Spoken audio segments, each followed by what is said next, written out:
minasyaitonirrajim. Bismillahirrahmanirrahim. Alhamdulillahirabbil alamin wa sallallahu ala Muhammadin wa alihi tahirin. Allahumma shalli ala Muhammad wa ali Muhammad wa ajil farajahum. Hikmat 2 Nahjul Balaghah. Wa qala alaihi salam azra binafsihi man istash'arat tama wa raziya bizulli man kashafa durrah wa hanat alaihi nafsu man ammara alaiha lisanah. Imam Ali alaihi salam Amirul Mukminin di dalam hikmah kedua Nahjul Balaghah mengatakan, orang yang menyelimuti dirinya dengan ketamakan, maka sesungguhnya dia telah merendahkan dirinya.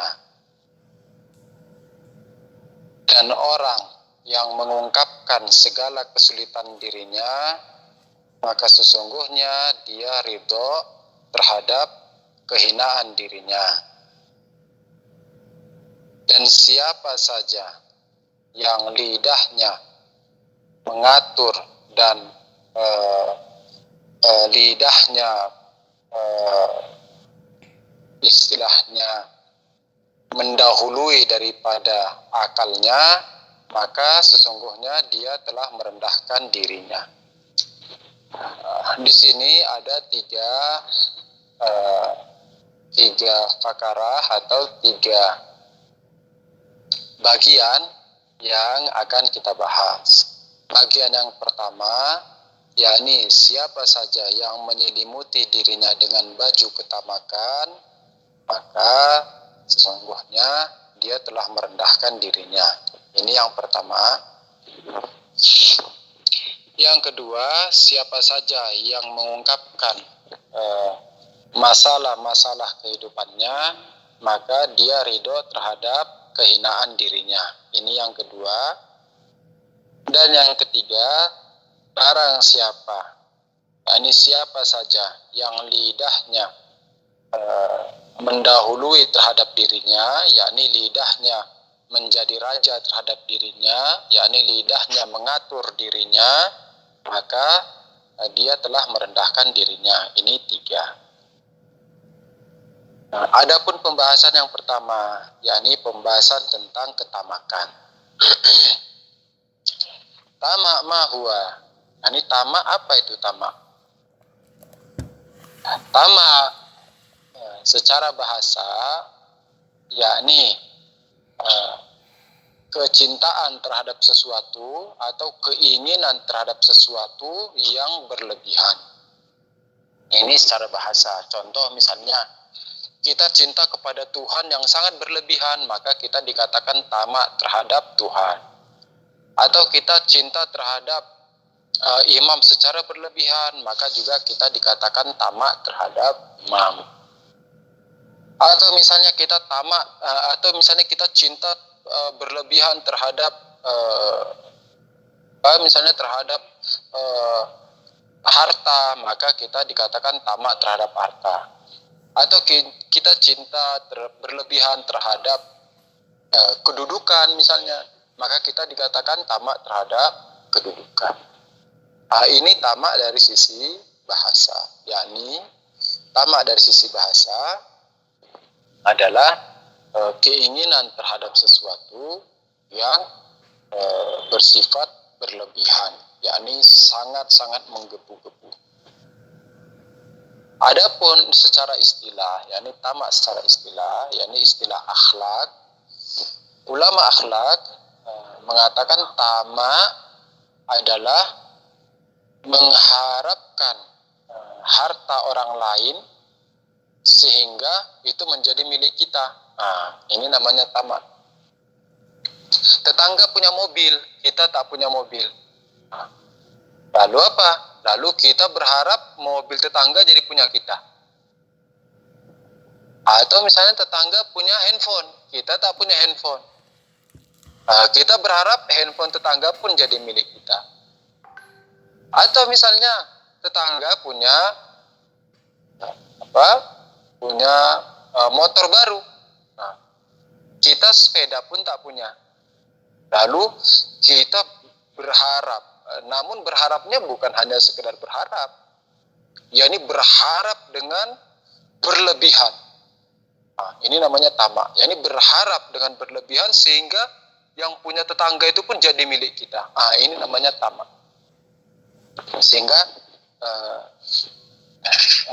Mullah Ahmad Naroki mengatakan bahwa tamak mahwa tamak yakni tawakku malil insan li nafsi. Yakni tamak apa? Tamak yakni mengharapkan hartanya orang lain untuk dirinya. Ah, ini tamak.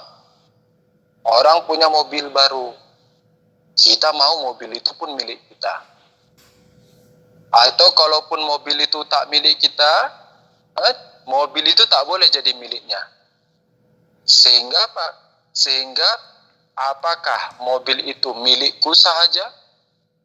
Atau kalaupun tak jadi milikku, maka tak boleh ada satupun yang memilikinya di dunia ini. Nah, akhirnya akan menjadi begitu. Atau misalnya seseorang beli rumah baru,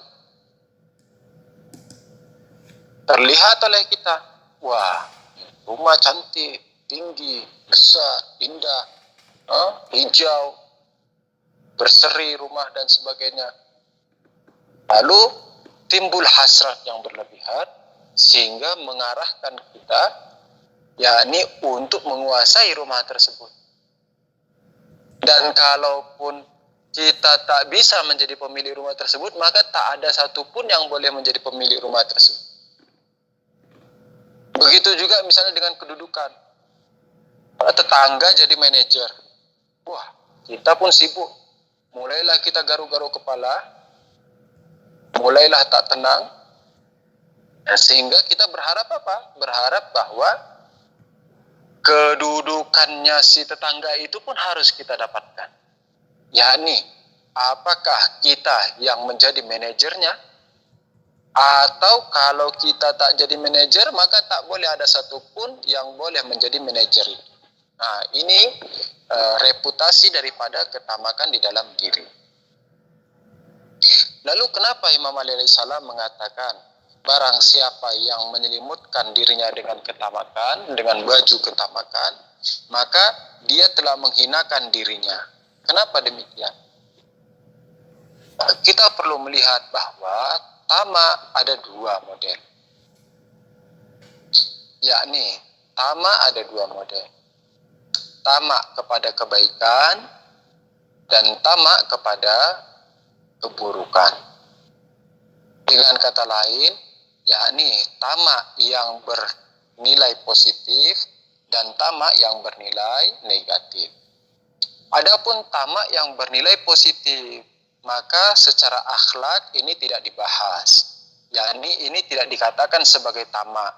Sekalipun dia merupakan ketamakan, namun di dalam ilmu akhlak dia tidak disebut sebagai tamak. Kenapa? Karena ketamakan yang bernilai positif ini baik. Yakni misalnya kita bersemangat untuk menyembah kepada Allah, bersemangat bertauhid, bersemangat beribadah, bersemangat untuk berwilayah, bersemangat belajar, bersemangat mendengar ceramah, bersemangat untuk membantu ikhwan, bersemangat membantu sesama, bersemangat tidak menyakiti sesama, bersemangat menutupi kekurangan sesama, bersemangat untuk menutupi aib sesama, bersemangat untuk mengisi kekosongan sesama. Ini bagus. Nah, adapun tamak yang dimaksud yakni tamak negatif. Yaitu apa?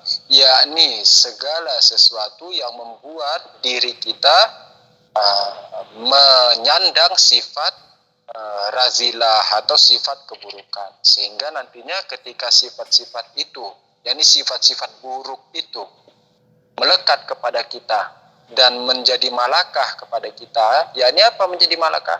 Yakni sifat buruk itu ketika senantiasa terjadi kepada kita, maka dia akan berubah menjadi diri kita. Yakni sifat buruk itu berubah menjadi diri kita. Yakni apa? Yakni Yusuf, seandainya Yusuf adalah Yusuf, maka pada saat melakukan keburukan berulang-ulang, maka keburukan itu adalah Yusuf. Yusuf adalah keburukan itu. Nah, misalnya apa? Misalnya orang yang suka misalnya suka mengambil hak orang lain. Nah, ini kan tamak. Ini orang yang suka mengambil hak orang lain. Sedemikian rupa dia suka mengambil.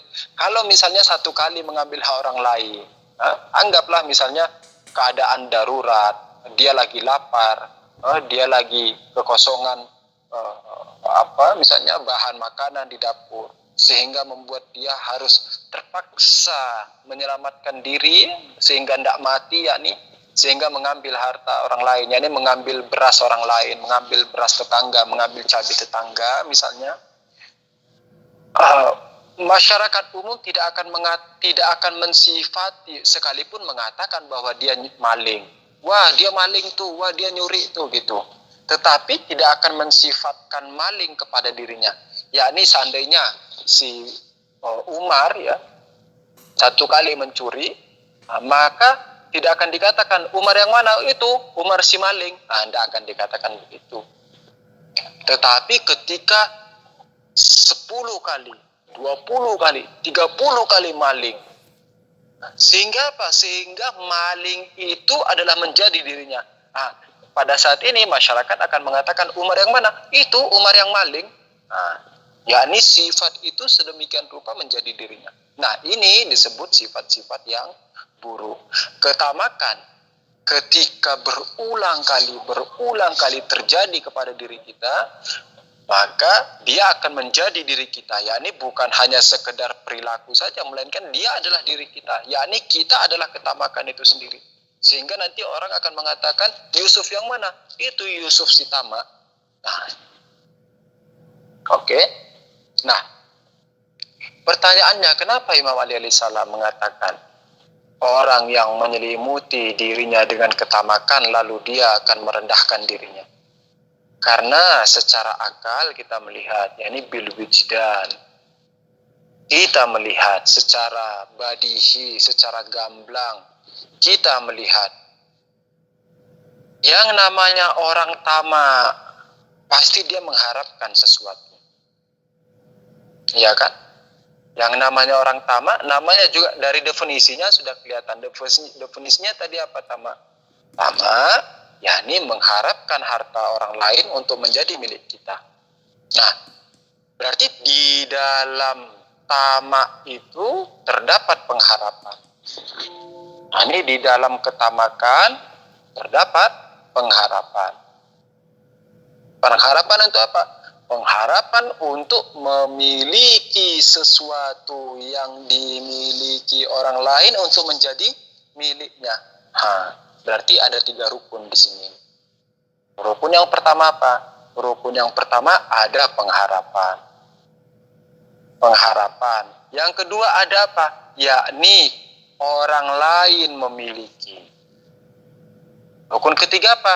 Rukun ketiga dia tak memiliki. Jadi yang pertama ada pengharapan. Yang kedua berharap terhadap apa? Berharap dari hartanya orang lain, berarti orang lain memiliki. Untuk apa? Untuk dia miliki, berarti dia tak memiliki. Tentulah ketika orang tamak, yakni dia tidak memiliki sesuatu. Nah, ketika dia tidak memiliki sesuatu, dia akan memaksa dirinya untuk mendapatkan milik orang lain itu. Nah, inilah bentuk kerendahan. Kenapa kerendahan? Karena yang namanya orang tamak berarti dia tak memiliki. Yang namanya tak memiliki berarti dia nokes. Yakni apa? Yakni orang yang tak memiliki berarti dia fiqdan. Yakni orang yang tak memiliki berarti dia kekurangan. Lah orang yang kekurangan berarti dia rendah, berarti dia fakir. Inilah kenapa Imam Husain alaihissalam di dalam penggalan doa Arafah dikatakan maza wajada man faqada wa mallazi faqada man wajada. Ini apa yang ditemukan atau apa yang dimiliki oleh seseorang yang dia tidak memiliki dirimu. Wahai Tuhan, ketika seseorang tidak memiliki dirimu, lalu apa yang dia miliki? Sebaliknya, ya Tuhan, ketika seseorang memiliki dirimu, apa yang dia tidak miliki?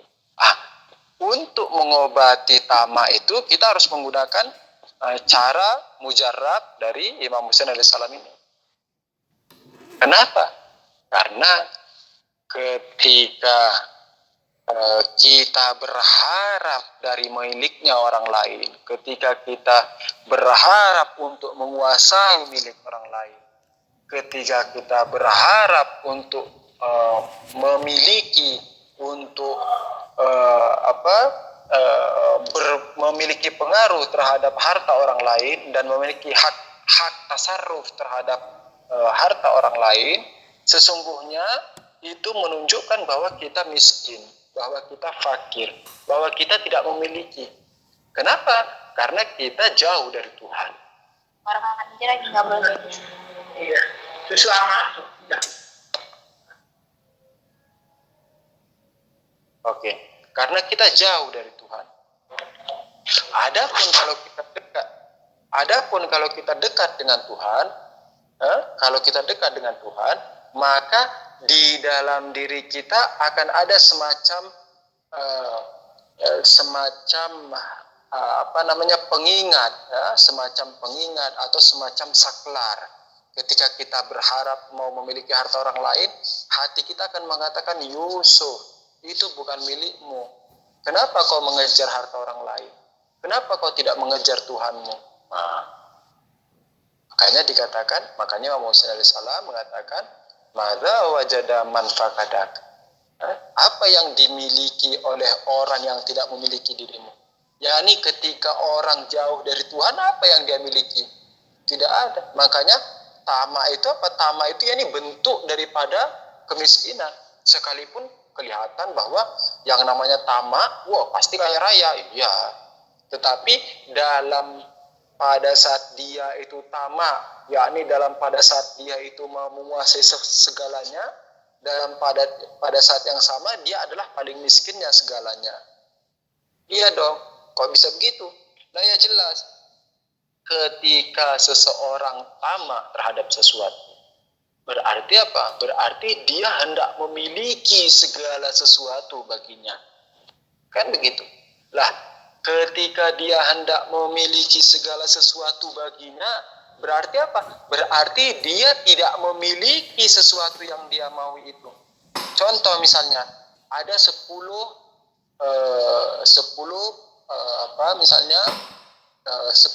jenis ya. Jenis yang pertama misalnya rumah, jenis yang kedua mobil, jenis yang ketiga motor, jenis yang keempat laptop, jenis yang kelima apa misalnya, jenis yang kelima misalnya bangunan, gedung, jenis yang keenam misalnya apalagi coba dibantu, jenis keenam misalnya Kebun. Pesawat. Kebun. Iya, pesawat. Jenis yang ke-7 kebun, jenis yang ke-8 jabatan, jenis yang ke-9 misalnya apalagi handphone, jenis yang ke-10 anggaplah misalnya sepatu. Tapi sepatu yang mewah ya, sepatu yang mewah yang dari emas misalnya. Jangan dari emas, nanti tidak bisa dipakai reja. Misalnya sepatu yang dari kulit hiu, kan mahal tuh. Anggaplah gitu. Nah, seseorang yang tamak, kalau yang namanya misalnya Yusuf tamak itu, kapan Yusuf tamak? Yakni ketika Yusuf mau memiliki 10-10-nya ini.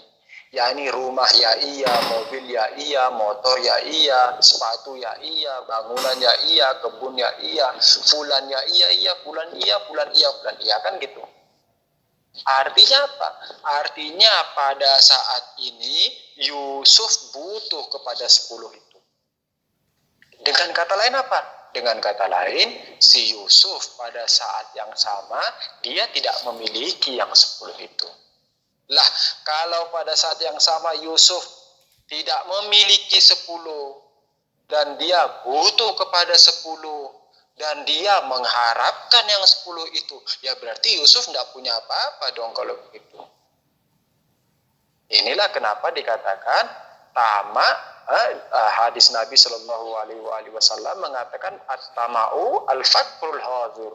Yani tamak adalah kefakiran yang saat ini ada. Bagaimana bisa menjelaskannya? Seperti yang kita sampaikan tadi. Bahwa ketika saya tamak terhadap 10 jenis ini, berarti saya tidak punya yang 10 ini. Ketika saya tidak punya 10 ini kan berarti saya fakir. Lah, kalau seandainya kita dekat dengan Tuhan, kalau seandainya kita menyandarkan diri kepada Tuhan, kalau seandainya kita tawakul kepada Tuhan, kalau seandainya kita berserah kepada Tuhan, yakni sebenarnya penghambaan, maka tidak akan ada lagi kebutuhan atau kerinduan atau ketamakan terhadap selain Tuhan. Nah, ketika tidak ada ketamakan kepada selain Tuhan, maka kita sebenar-benarnya orang yang paling kaya. Inilah kenapa Imam Muslim SAW mengatakan, inilah tafsiran daripada Imam Muslim SAW mengatakan, maza wajada man akadak. Yani apa yang dimiliki oleh orang yang kehilangan dirimu. Yani ketika orang tidak dekat dengan Tuhan, berarti dia tidak memiliki apa-apa. Kenapa? Karena Tuhan maha wujud, selain Tuhan itu tidak maha wujud. Berarti segala sesuatu selain Tuhan itu semuanya serba kurang. Lah kalau kita mau kaya, haruslah dekat kepada yang maha kaya. Kalaulah kita mau tidak kekurangan, maka haruslah bersandar pada yang tidak kekurangan. Yani bersandar kepada yang maha wujud itu, yakni Tuhan. Sedangkan kalau kita bersandar kepada selain Tuhan, yakni tamaknya kita tamak kepada dunia, maka dikatakan kita sedang tidak memiliki apa-apa, yakni kita sedang fakir, yakni kita sedang miskin, yakni kita sedang berharap sesuatu yang hampa. Kita sedang berharap sesuatu yang hampa. Ini pembahasan tamak.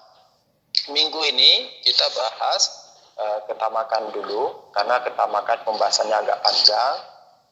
Nanti minggu depan kita lanjut lagi pembahasan yang kedua, yakni penggalad yang kedua dari perkataan Imam Ali alaihissalam yang mengatakan warabiya bikulli man kasyafa duka. Yani siapa saja yang menceritakan masalah-masalah dirinya, maka dia ridho terhadap kehinaan dirinya. Oke, saya akhiri bila taufiq wal hidayah. Assalamualaikum warahmatullahi wabarakatuh. Waalaikumsalam.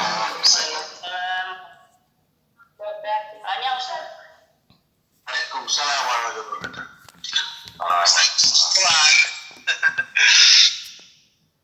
Boleh tanya, Ustaz? Enggak, ini enggak ada.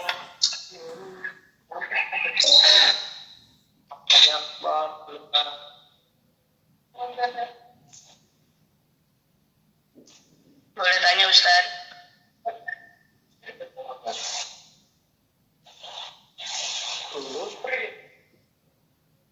Ada ini.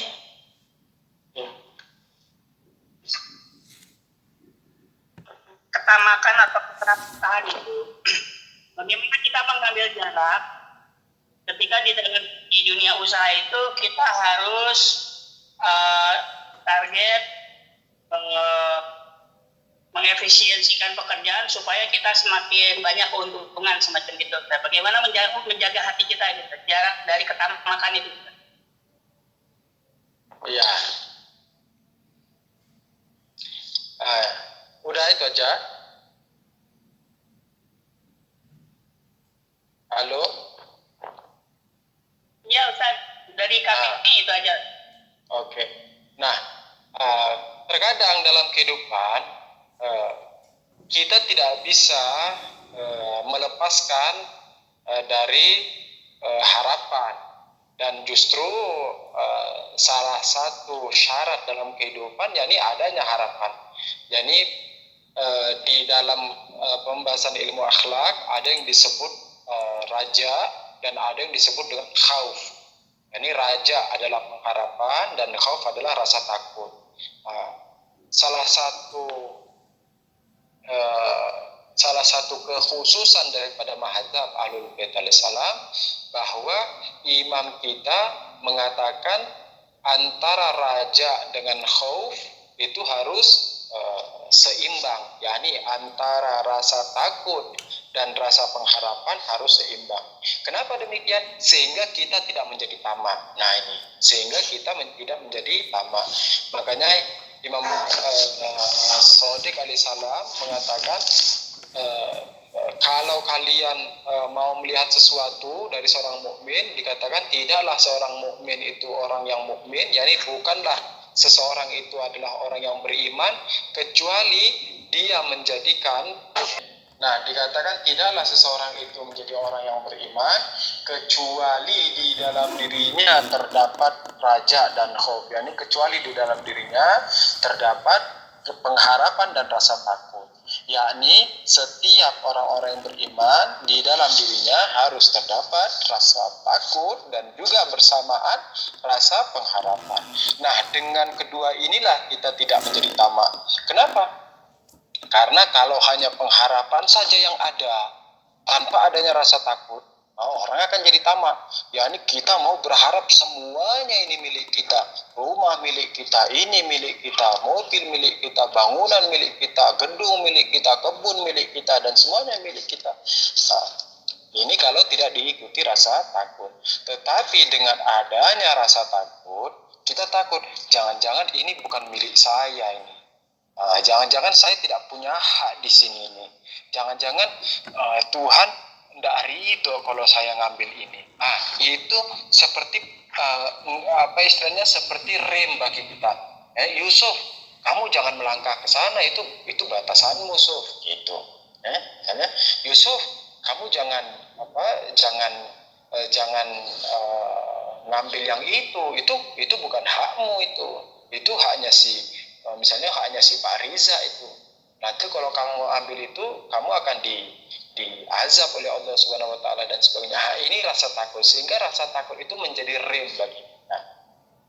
Makanya untuk menghindari ketamakan bagi kita haruslah ada rasa takut, tetapi tidak boleh hanya rasa takut saja, melainkan juga disertai dengan pengharapan. Jadi pengharapan itu bagus, kita berusaha, kita bangun usaha, misalnya usaha ini, usaha walet, usaha beras, usaha misalnya ruko dan sebagainya, usaha perumahan, ya bagus. Nah justru kalau manusia tidak punya pengharapan, tidak akan berkembang. Kalau manusia tidak punya pengharapan, tidak akan berusaha. Akhirnya apa? Akhirnya tidak akan menghidupi anak istri, tidak akan bangun pagi untuk nanam cabai, tidak akan bangun pagi untuk nanam padi. Akhirnya apa? Ya akhirnya kehidupan jadi taktil, yakni kehidupan jadi terhenti. Dan tentu Allah Subhanahu wa taala tidak menyukai demikian, melainkan seorang mukmin harus berusaha, yakni harus giat, yakni harus bekerja. Tetapi bagaimana untuk tidak tamak? Untuk tidak tamak berarti kita harus mengikuti syariat-syariat, yakni mengerem diri kita dengan adanya rasa takut. Yakni kalau itu bukan milik kita, jangan. Kalau itu bukan milik kita, jangan. Yakni kalau itu milik orang lain, jangan. Salah satu mengobati rasa tamak itu membayar khumus. Salah satu mengobati rasa tamak itu membayar khumus. Kenapa? Karena khumus itu bukan hak kita. Yakni 1/5 dari sisa penghasilan di akhir tahun itu bukan hak kita. Itu bukan hak kita. Ketika bukan hak kita, ngapain diambil? Orang bukan hak kita. Tetapi ketika orang tamak, wah ini juga milik saya empat ini. Ya. Makanya membayar khumus itu salah satu cara mengobati ketamakan. Ada lagi yang lain? Iskal Ustaz. Iskalan ya. Yang pertama, kalau boleh tahu Ustaz, itu video apa Ustaz? Ini ya. Kalau itu bukan iskalan, Mbak. Ini bukan video saya lagi di depan haram Hazrat Maksumah salamullah alaiha. Salamullah. Hazrat Fatimah Maksumah. Ya Allah, kok seperti serasa belajar di haram. Sampai air mata mengalir dari tadi. Karena kebetulan saya juga lagi ada kelas di sini, mumpung nunggu kelas, makanya saya kelasnya online langsung dari haram. Mamnun. Oke. Iya, iskalan kedua. Cuma mau verifikasi aja Ustadz. Kalau misalnya katakanlah orang lain membeli kendaraan yang lebih bagus dari kita punya, kemudian kita ingin seperti punya dia, tapi bukan mengambil punya dia. Itu ke tamak atau tidak, Ustaz? Ini juga bagian daripada tamak. Jadi sebenarnya gini nih, kita buat 3 model, yakni 3 perspektif gambaran sehingga kita bisa tahu lebih gamblang tentang ketamakan ini. Ada yang namanya iri hati, ya. Ada yang namanya iri hati. Terus ada juga yang namanya ghibtah. Nah, iri hati ini misalnya apa? Iri hati itu misalnya gini. Si Ali punya wilayah, atau misalnya si Hasan misalnya punya gedung, punya rumah, ya. Si Hasan punya gedung atau punya rumah. Lalu saya berharap gedung si Hasan ini saya miliki. Gedung si Hasan ini saya miliki. Oke. Nah, kalau seandainya saya tidak bisa memilikinya, maka gedung ini tak boleh dimiliki oleh si Hasan.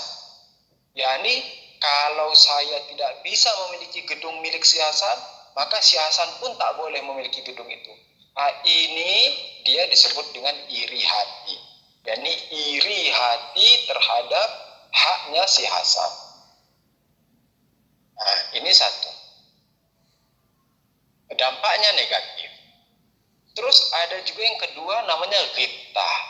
Nah, ghibtah itu bagaimana? Ghibtah itu, yakni si Hasan punya gedung. Saya mau kayak gedung punya si Hasan. Saya juga mau kayak gedung punya si Hasan. Tetapi saya tidak dengan cara mengambil punya si Hasan, enggak. Saya tidak mengambil gedung si Hasan, enggak. Melainkan apa? Melainkan saya akan buat gedung seperti yang dimiliki oleh si Hasan. Saya akan misalnya kalau ada 2 gedung, ya, kalau ada 2 gedung yang bergandengan, si Hasan sudah beli 1, maka saya akan beli yang sebelahnya. Itu.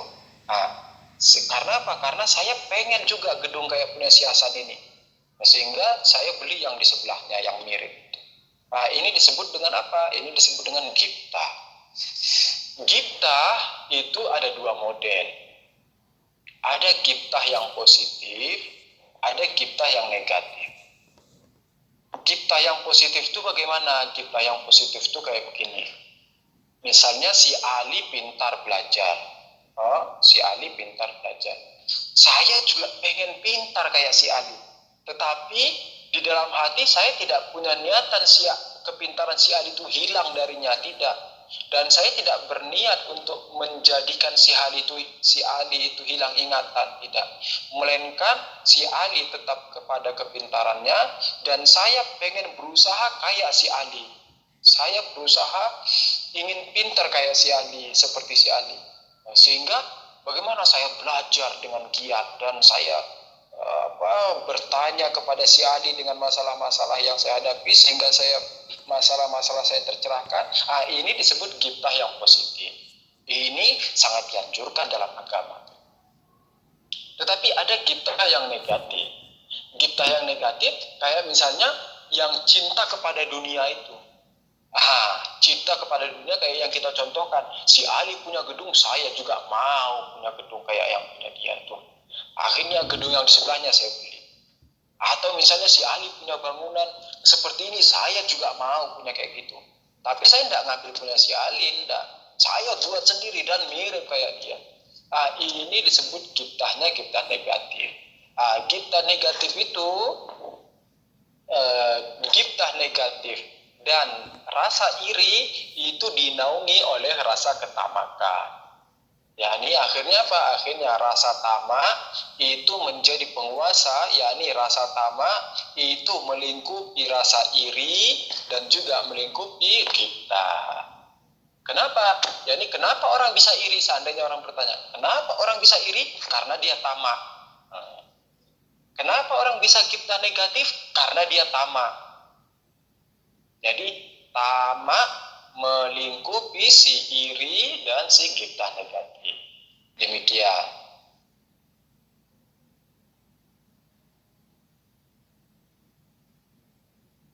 Jelas Pak Tanto? Jelas Ustaz, terima kasih. Afwan. Tanya Ustaz. Bismillah Pak Fajar. Ya, menyambung penjelasan yang dari Pak Tanto itu bahwa misalnya begini, jadi tadi dikatakan bahwa Pak Hasan memiliki gedung, anggap saja gedung toko gitu, dimana Pak itu tokonya sukses, misalnya tokonya untuk masalah bisnis lah. Nah, kemudian kita tahu bahwa untuk bisa sukses dalam hal ekonomi, artinya sukses secara positif ya. Nah, maka kita berusaha untuk membeli gedung di sebelahnya, yaitu gedung ruko juga, karena kita juga ingin sukses secara ekonomi dengan cara mencontoh yang dimiliki oleh Pak Hasan. Nah, akhirnya kita berusaha untuk beli tokonya itu dan kemudian kita mendapatkan toko itu dan selanjutnya untuk bisnis. Apakah itu termasuk gibtah? Demikian, terima kasih. Itu tetap disebut gibtah. Hanya yang itu jelas disebut gibtah. Hanya apakah gibtah kita itu gibtah yang positif ataukah gibtah kita itu gibtah yang negatif, itu sebenarnya kembali kepada niat. Kalau seandainya kita mau berbisnis dengan tujuan untuk apa? Yakni dengan tujuan bisnis saya ini, kalau seandainya saya dapat untung, maka humusnya akan saya keluarkan, lalu saya akan menghidupi anak istri. Kenapa? Karena saya memiliki kewajiban untuk menafkahi anak istri. Dan karena saya memiliki kewajiban menafkahi anak istri, maka saya harus memiliki usaha, sehingga saya tidak terkena istilahnya beban atau tidak terkena azab nantinya di hadapan Tuhan karena tidak menafkahi istri dan anak. Lalu apalagi? Lalu kalau ada keuntungannya lagi, saya akan buat untuk perkembangan syiar Islam, untuk kemenangan mukminin, untuk penyebaran Ahlul Bait Salam, untuk apalagi? Untuk misalnya pemahaman kalam-kalam Ahlul Bait Salam dan sebagainya. Artinya apa? Yarhamukallah. Artinya apa? Artinya kita berbisnis itu sekalipun kita gibtah, yakni membuat bangunannya kayak punya siasat, tetapi karena apa? Karena tujuannya tujuan ilahiyah, ini tidak masalah. Ini gibtahnya gibtah positif. Dan tentu ini bukan tamak namanya. Ini tentu bukanlah tamak namanya. Oke. Jelas? Artinya niat di awal itu menjadi sangat tergantung apakah itu negatif atau positif ya Tati? Oh iya, niat itu menentukan. Makanya dikatakan niatul mu'min khairun min amali. Yakni niatnya seorang mukmin itu lebih baik daripada perbuatan si mukmin tersebut. Begitu pentingnya niat. Imam Ali Salam mengatakan niatul mu'min khairun min amalihi. Yani niatnya seorang mukmin itu lebih baik daripada perbuatannya itu sendiri. Kenapa? Karena niat itu yang menentukan perbuatan kita baik atau buruk. Kayak tadi beli rumah. Beli rumah bisa baik, bisa buruk. Tetapi kalau niat kita baik, maka membeli rumahnya baik. Kalau niat kita buruk, membeli rumahnya buruk. Demikian. Ya. Untuk yang terakhir kayaknya menjadi tambahan ilmu yang cukup bermakna nih terkait dengan baru. Terima kasih, Tat. Afwan.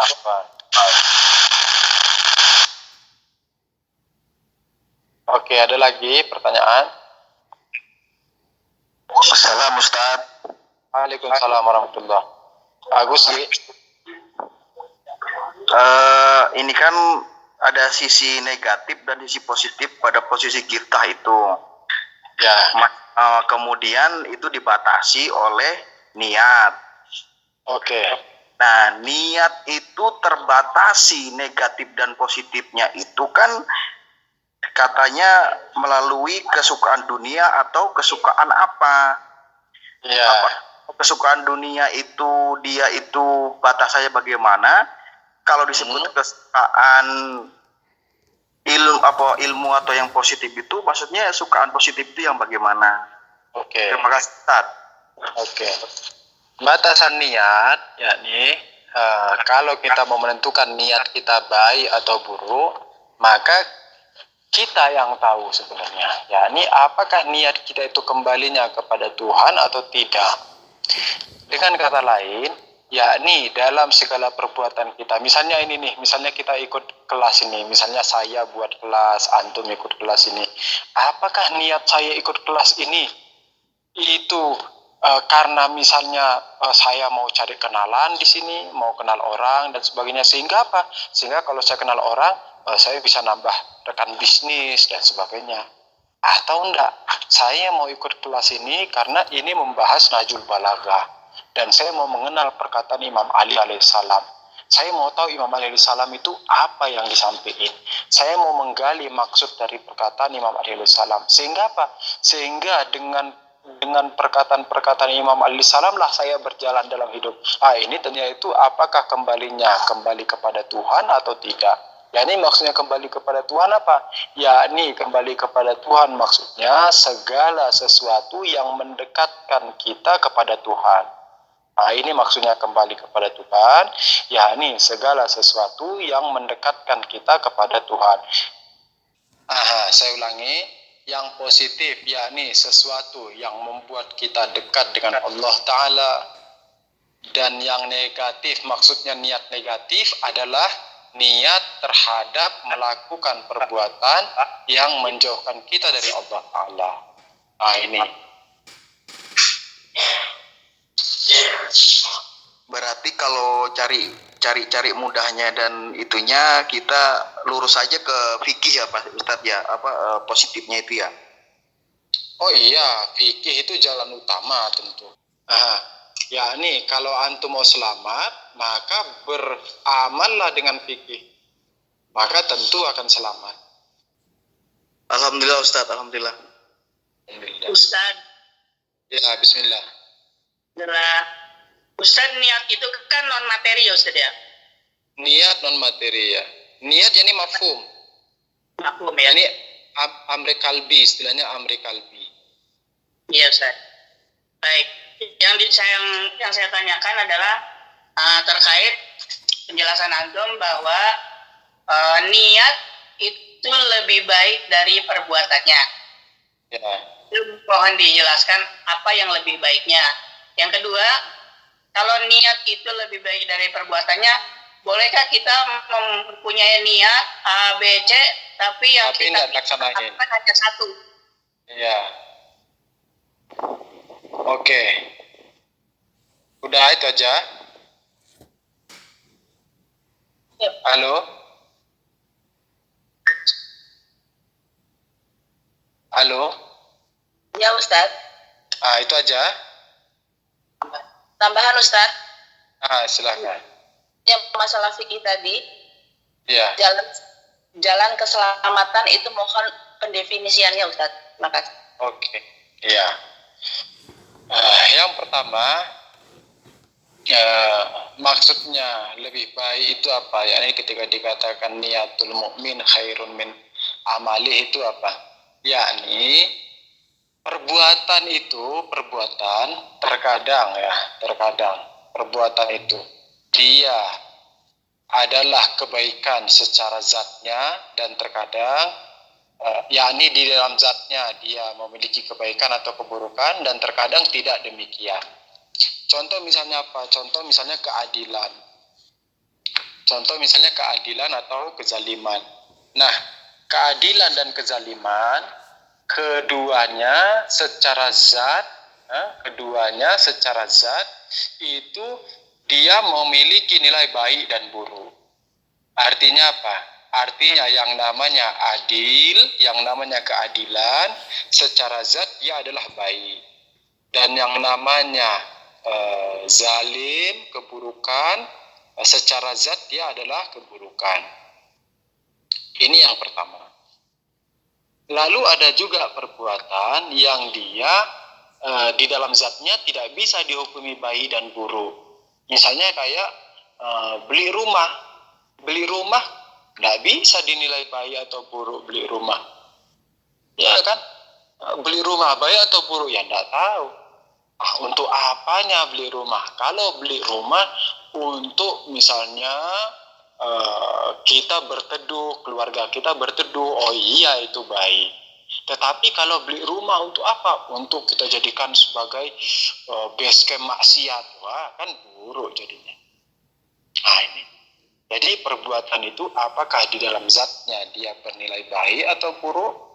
Ataukah perbuatan itu di dalam zatnya dia tidak bernilai baik dan buruk? Nah, yang dikatakan niatul mukmin khairun min amali itu menyangkut baik itu si perbuatan yang bagian yang pertama, yakni perbuatan yang di dalam zatnya dia adalah kebaikan, dan juga perbuatan yang di dalam zatnya dia tidak bisa dihukumi, melainkan harus bergantung kepada niat. Contoh misalnya kayak beli rumah tadi, ini beli rumah tidak bisa dihukumi baik atau buruk sampai kita belum mengetahui niat membeli rumahnya apa. Atau misalnya duduk, jalan kaki, makan, melihat baik atau buruk tidak bisa dihukumi baik atau buruk. Mesti ditanya dulu niat melihatnya apa. Kalau niat melihatnya untuk melihat makrifat, itu bagus. Kalau niatnya untuk apa? Untuk memata-matai sehingga bisa maling, wah kan buruk. Begitu mendengar, begitu juga jalan, begitu juga duduk, dan begitu banyaknya perbuatan kita yang tidak bisa dihukumi baik dan buruk kecuali setelah dihukumi dengan niatnya. Ini satu pembahasan. Inilah maksudnya daripada niatul mukmin khairun min amalih. Yani kalau seandainya seorang mukmin berjalan, seorang mukmin itu berjalan, maka ketika dia berjalan untuk mencari ilmu, berniatnya berjalan untuk mencari ilmu ini lebih baik daripada berjalannya itu sendiri. Kenapa?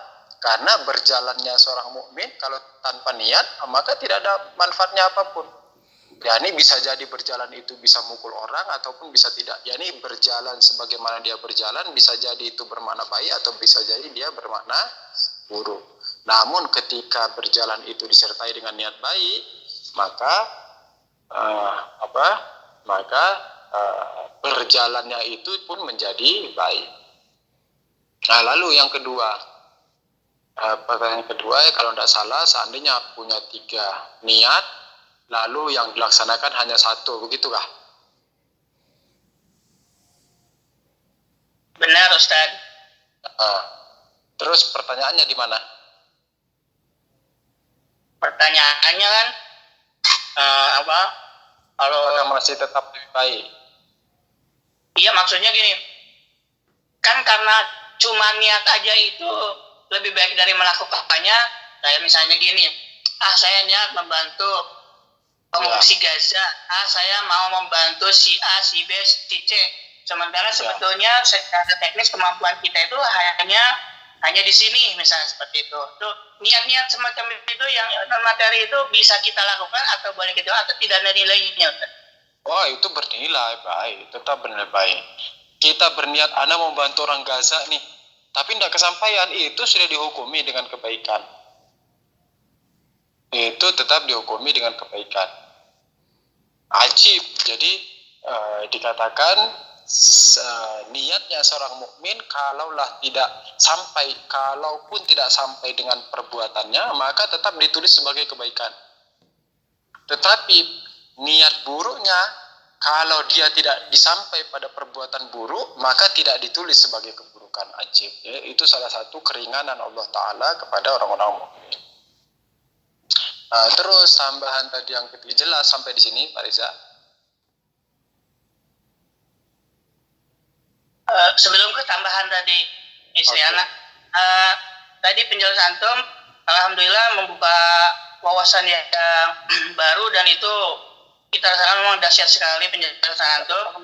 Artinya berarti kan sementara ini kan kita kan miris gitulah, misalnya lihat saudara-saudara di Gaza dibantai, saudara-saudara di Yaman dibantai, saudara di Lebanon dibantai, Iran juga dibantai dan sebagainya. Tapi kok sehari-hari kita kelibat dengan masalah yang ada di sini semacam gitu loh. Ya, satu persatu.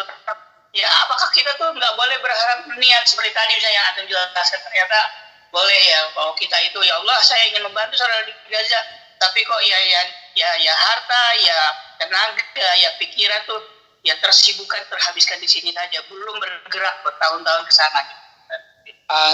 Antum jangankan begitu, antum sedih saja dengan kesedihan atau derita yang dialami oleh saudara-saudara saudara-saudara di tempat lain, itu sudah kebaikan ya. Atau antum tidak ridho saja dengan kezaliman yang terjadi di ujung barat dan antum adanya di ujung timur, itu adalah kebaikan.